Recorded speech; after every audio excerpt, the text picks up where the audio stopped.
Have you lost all hope? Do you need the word of the Lord to touch you and transform your situation? Hold on to the word that will make your life prosper.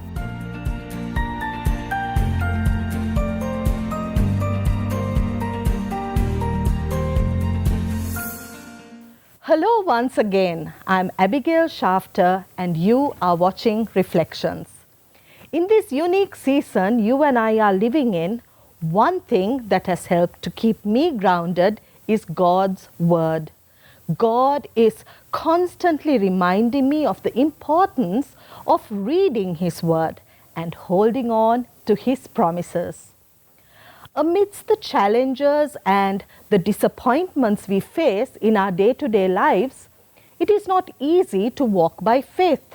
Many of us are tempted to walk by sight, looking at the circumstances that surround us and allowing that to cloud our vision of God. Many feel defeated and discouraged, unable to hold on for breakthrough. Let me share the word the Lord has laid upon my heart. I pray it will encourage you and inspire your faith this day.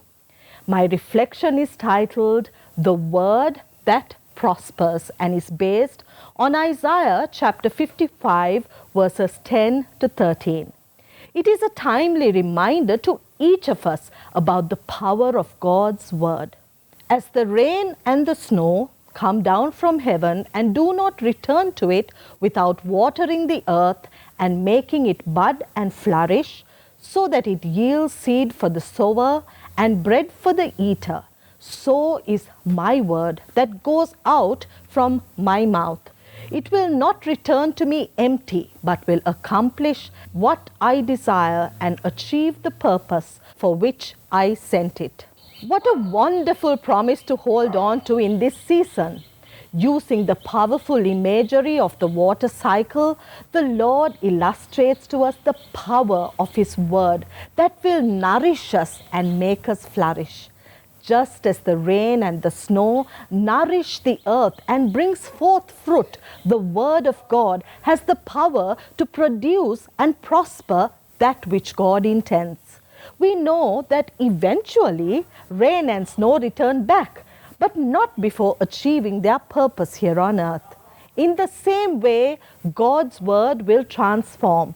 It will multiply. It will bring about refreshing and renewal as God intends. The word of the Lord is powerful and it has purpose. God's word accomplishes God's will. God's will is good and gracious. Isaiah proclaimed that when God's word goes forth and accomplishes God's purpose, the result is not wailing and gnashing of teeth, but rather joy and song. You will go out in joy and be led forth in peace. The mountains and hills will burst into song before you, and all the trees of the field will clap their hands. Instead of the thorn bush will grow the juniper, and instead of briars the myrtle will grow. This will be for the Lord's renown, for an everlasting sign that will endure forever. When God's will is done, God's people shall go out in joy and be led forth in peace. When the will of God is done, creation will rejoice. The mountains and the hills will burst into song. There will be celebration and singing. We will rejoice in God's word of hope and salvation. My friends, God doesn't speak just to hear Himself talk. I know many of us are guilty of this. We love the sound of our own voices. We are reminded today that God's word is not empty or powerless. His word is intentional. He doesn't speak in unfathomable ways to confuse us and taunt us. When God speaks, He speaks to accomplish a purpose. When we look at our world today, you and I might struggle to make sense of it, especially after the pandemic. We have seen so much suffering. We have experienced death and loss. Yet Amidst it all, we have hope when we build our lives on God's word, when we lay a hold of His promises. This scripture reminds us when God's people turn to Him, listen to Him, and God's word accomplishes what He intended, the result is always joy and peace. An interesting image is seen. In the book of Genesis, we see thorns and briars were signs of the cursed and fallen creation.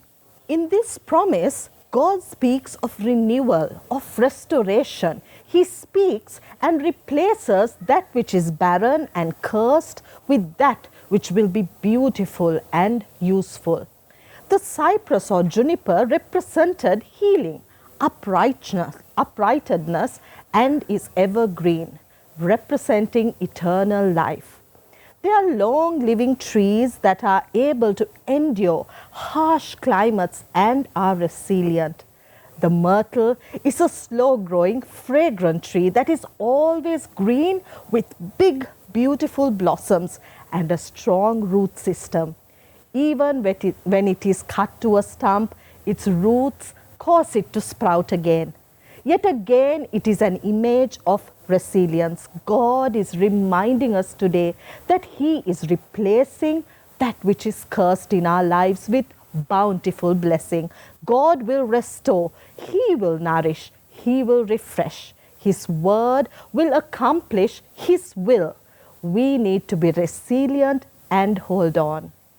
God's will, His good and gracious, loving and merciful will is unfolding around us daily. God's will is never suffering and pain, loss and sadness. He is a good God, a loving Father. Whatever you are going through today, will you reach out?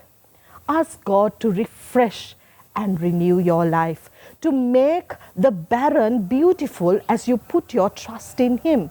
Do you need the word of the Lord to touch you and transform your situation? Have you lost all hope? Don't give up. Hold on to the word that will make your life prosper. I proclaim the word of God upon your life this day. You shall go out with joy and be led out with peace. Heavenly Father, may your word go forth with power, accomplishing all that you have ordained. May it not return to you empty. May your sons and daughters be richly blessed as they look to you. May your word bring healing. May your word break every chain that binds your people.